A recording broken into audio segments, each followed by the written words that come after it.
Hello, everybody, and welcome back to War for Cybertron and Fall of Cybertron characters and TFP.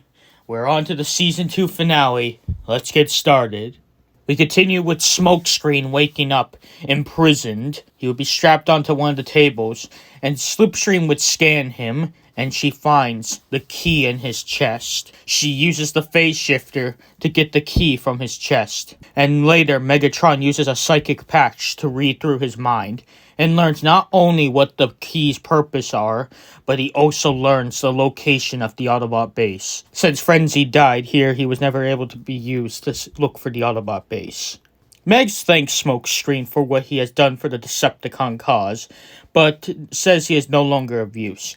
So he has Smokescreen taken down to one of the lower levels of the ship. He then sees he is surrounded by mech drones. They begin to attack him, with Smokescreen putting up a fight, but he would lose, and then continuously they would beat him until death. Back at the Ark, the Autobots would try to find Smokescreen, but be unable to. But then their proximity sensors go off as the Nemesis approaches the Ark's mountain. The aerial bots, Springer, and Wheeljack in the Jackhammer hold off the cons, with Optimus ordering an evacuation, with the Autobots being sent to actually a single location altogether. Optimus would stay behind like in canon, and he destroys the ground bridge control system using his battle axe from War for Cybertron. The Jackhammer is shot down by Slipstream, but Springer heads to it and gets Wheeljack out before flying away. The Nemesis flies down towards the Ark, and just like a cannon, destroys the entire mountain, destroying the Ark with it. The Aerobots see this, but they combine into Superion and go down to the rubble, and manage to find Optimus, grabbing him, and they fly away with him. Megatron, Skywarp, and Slipstream go down, and they search through the wreckage, seeing no sign of the Autobots, but they begin retrieving the relics. Not only do the cons get the final key, they get the Apex armor, the Spark Extractor, the Immobilizer, and Arachnid in the stasis pod. And Megs decides to send a message, so he puts the mangled body of Smokescreen in the front of where the base entrance used to be, as well as putting his head on a pike, with the cons using the Nemesis then afterwards to destroy Jasper, Nevada, killing any of the remaining people that hadn't been able to evacuate during the battle. The Autobots were sent to a military base named Hangar E, with Jack, Raphael, Miko, Fowler, and June Darby there. Fowler's saying they'll be safe, but then a voice says that they already have gotten in contact with the straggling Autobots, with it revealed to be a woman named Melissa Fairborn. I actually do want to credit TIANOC through G for the suggestion, the idea. So thanks for it. Melissa and Fowler are revealed to have some history with each other being exes. Soon, Springer and Wheeljack arrive with Superion and the heavily damaged Optimus Prime. Ratchet tries his best to fix Prime, but the wounds are fatal. Everyone starts to lose hope. Without the Forge and any other means, there might not be any hope. But then Melissa says she might know somebody that can help. So, she takes the Autobots out, and they arrive at the Harbinger. And by the way, Bulkhead and Grimlock pull Optimus' trailer with Optimus in it. Once there, she would call for somebody to come out, with it revealed to be Thundercracker. The Autobots are about to pull their weapons out, but RC and Jazz say to hold their fire, as they have a lot more trust in him than the others due to what he's done for them. They ask him why he's here. Thundercracker tells them what happened with him and Orion, or Optimus, and how after he left the cons, he came to the Harbinger, as most likely they wouldn't check this place for him, since Arachnid was the only other con that had access here, but for all she knew, he wouldn't have came back here because she knew the location of it. He got settled, and after a few weeks, he met Melissa Fairborn when her jet was shot down, and he helped her out. And she would actually help him by keeping his secret of him being here, and even supply him with the energon and other resources he needed. The Autobots accept this, as he hasn't been seen in a while, so they don't think he's still with the cons at all. They then tell of the situation with Melissa saying they need to use them in order to save Optimus, with Ratchet asking who's them. So, Thundercracker brings him and the others inside into a secret room where he has 5 protoforms. Ratchet figures out what their plan is, but says Optimus has lost so much energon he would only have enough to bring one of these protoforms online as a clone. But there's no guarantee the clone will be exactly like him, or even choose to be like him. It could develop its own personality. It could choose whatever it wants. So in the end, even if they use this, it might not bring Prime back. The others know this, but they know this is their last shot to save Prime. So Optimus is brought in, with him using the last of his consciousness to say goodbye to his Autobots, in case the procedure goes wrong, with him asking Grimlock, Ratchet, and Jazz to take charge in case he goes offline, with them agreeing. Ratchet takes the last of Prime's energon out, which causes Optimus to go offline. He then puts the canister into the machine and flips the switch. Electricity flows around the protoform as it starts to take the shape of Optimus. The electricity stops as the Optimus clone stands up and looks around them, then at himself, with Ratchet asking if Optimus is in there or if he is something else. The Optimus clone is quiet and then says, "It is me, old friend," or, well, the clone of me.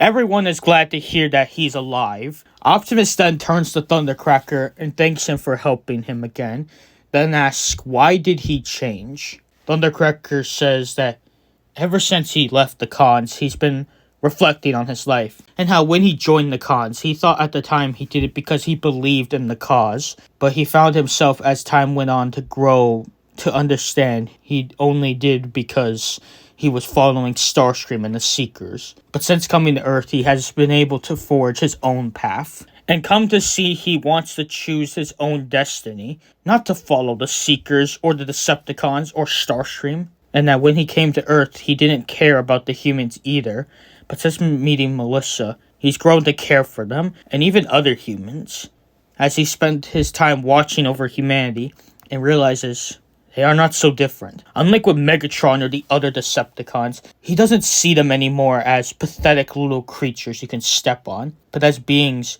who live and fight like them.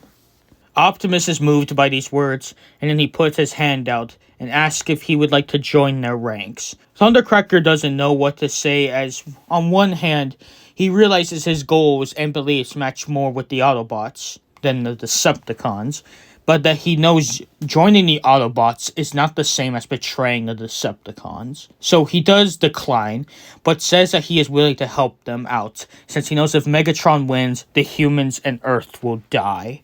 Optimus accepts this, and so the Autobots begin to work on a game plan. Optimus would mention how he knows the location of the Omega Lock, and that he kept it a secret in case the cons took one of them captive, with Springer pointing out that it was the right move, given Smokescreen is still captive, and that they still need to form a rescue mission for him. With Prime agreeing, but first they have to get to Cybertron to find the Omega Lock. So the bots wonder how they're supposed to get there to Cybertron, but Thundercracker says that the Harbinger is still connected to the main Decepticon hub, so they have access to the schematics for a space bridge. So him, Ratchet, and the Autotroopers begin working on it, while the humans give them the supplies they need. Later, Firefly would return, mortified, as he did a report on what happened to the Ark, and he would show them a picture of what he found at the remains, showing the remains of Smokescreen, and then the images of the aftermath of the destruction of the Ark in Jasper, Nevada. Fowler would say that he just got off a call and that only a few people made it out, but Raphael's family had perished during the attack, to which Raphael would be depressed from this. Grimlock, Jazz, and Springer would be the most infuriated by Smokescreen's death, as Grimlock says he's going to tear Megatron apart for what he did. All of this combined angers Optimus, as he feels that they will stop the cons next time they meet. Meanwhile, on the Nemesis, Megatron and Slipstream and Skywarp take the flyers to look for the Autobots, but they find nothing. While in the laboratory, Silas, Barricade, and Frenzy spend time trying to figure out the Omega Keys, and how they are meant to be used to actually bring Cybertron back. With Frenzy complaining that these things are useless, but he would accidentally trip, knocking Barricade into Silas, which causes them to accidentally lock the keys together. They begin to forge the map. Megatron would smile as he orders for the space bridge to be opened, with him, Slipstream, Skywarp, the Jet Vehicons, and Insecticons going to Cybertron. And he orders Barricade to remain in charge, and to be on the lookout for the Autobots. At the Harvester, the bots detect the space bridge opening, but luckily their space bridge is just barely finished. Optimus would gather them all as he gives a speech that while he isn't the Optimus they knew for millennia, and that he won't be the exact same and he will forge his own path, he will never let the memories of the past Optimus be forgotten to him, and he will follow them for as long as his spark is within him, and that he asks them to follow him to the end of this day. With all the bots and Thundercracker agreeing as they gather their weapons, as they would have found some more heavier weapons inside the Harvinger's vaults. Then, they all roll out through the space bridge. The Decepticons walk around Cybertron, marveling at the destruction and how it would all be soon fixed. Until they take fire from the aerial bots and Thundercracker, with Megatron baffled, but he has no time to react as they take fire from all sides, with Grimlock coming in and tearing through the Vehicons. Superion is then formed as they fight the cons. Megatron pulls out the Dark Starsaber and slashes at the Autobots, but they would dodge, mostly. Then Optimus comes driving in and swings his battle axe at Megatron, with both blades clashing. Bulkhead clashes with Skywarp to grab his key, but he then turns to Skywarp, who's using the phase shifter, and he starts hitting Bulkhead and tries to sink him into the ground. But then he would be shot at by Wheeljack, with Bulkhead getting a good hit on him, and he grabs the key. Slipstream and RC fight, with RC managing to slash her wings off, and she grabs the key. The last two are with two Vehicons, but Springer, Bombi, and Jazz manage to get through and grab the keys. Optimus's battle axe breaks, but before Megatron can slash him, Thundercracker sideswipes Megatron, with Megatron looking fiercely at him before Optimus gives him a sucker punch. Megatron says they will all die, but Thundercracker will die first. However, the Autobots manage to take the moment to make their escape, as the aerial bots provide cover fire, but Grimlock leaves the groups and says he'll meet up with them later. There's something he needs to do first that can give him the edge. Megatron sees the bots get away, and he calls silent for reinforcements, but he would be interrupted as a voice says, "Do not worry, my lord, you have us." As 5 Decepticons approach him, with it revealed to be the Combaticons. With Megatron smiling, glad to see they are still around, as Onslaught says they are glad to see him, and they are ready to serve, with Megatron saying they will explain in due time, but he tells them to come with him. The Autobots arrive at the Omega Lock, and it begins to activate, with them believing to have the edge. But before they could do anything, a space bridge opens, with all of the Decepticons coming through, with Wheeljack seeing the Combaticons, and so he's ready for a rematch. Megatron gives the Autobots a chance to surrender, but Optimus says they will die fighting. But before Megatron can make good on that word, dying, he has the Dark Starsaber snatched from him from the air, as he looks up and he sees Swoop, who is on synthetic energon. Then they hear a voice say, "Autobots, charge!" as they turn to see Grimlock leading an army of Autobots: Warpath, Scattershot, Hound, Slug, Snarl, Swoop, Sludge, Chromia, Firestar, Prowl, Zoom, Scrounge, and several Autotroopers, as he has gathered every remaining Autobot that was left behind on Cybertron. The Autobots get hope as they are reinforced, so they too charge. Optimus faces Megatron, but he isn't doing so good at first, as without a proper blade against the Dark Starsaber. So, Grimlock throws him his fire sword, and Optimus manages to hold his own.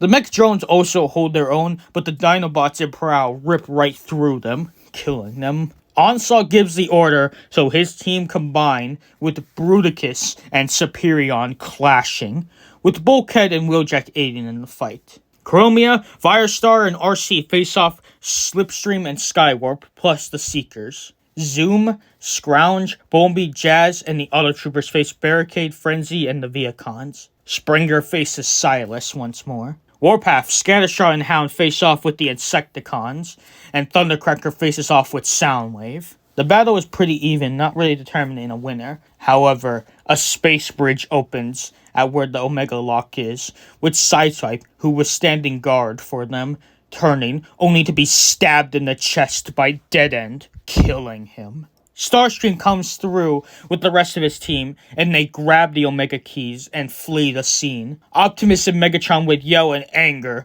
but the Autobots know they have to go, so all the Autobots manage to get away and back to Earth, with Bombi grabbing Sideswipe's body.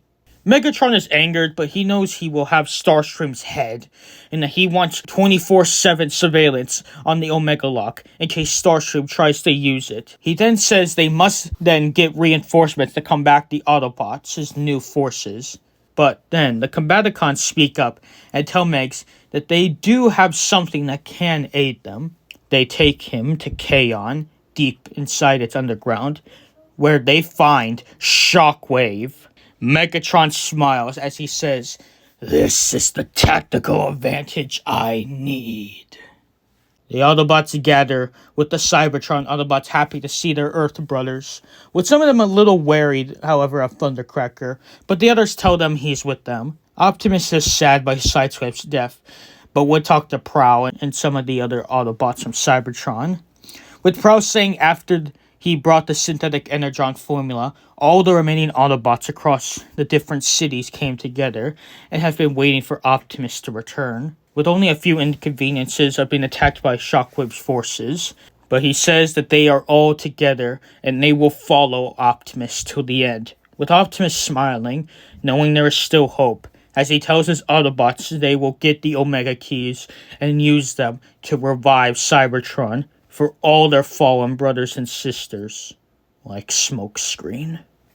We then cut to Earth's orbit, as a ship is seen flying outside of it. In the bridge of the ship, Lugnut says, "This is where the escape pod ended up," with the leader of the ship, Cyclonus, saying, "We make landfall as it appears there are Cybertronians here, then just that Autobot that escaped, and we shall either work with them or imprison them." And that is where we leave the story for now. Thank you all for watching. Next time, we start Season 3. There's only a couple more parts left, guys. We're in the endgame portion of this. Yeah. I'll see you guys in the next part. Good day.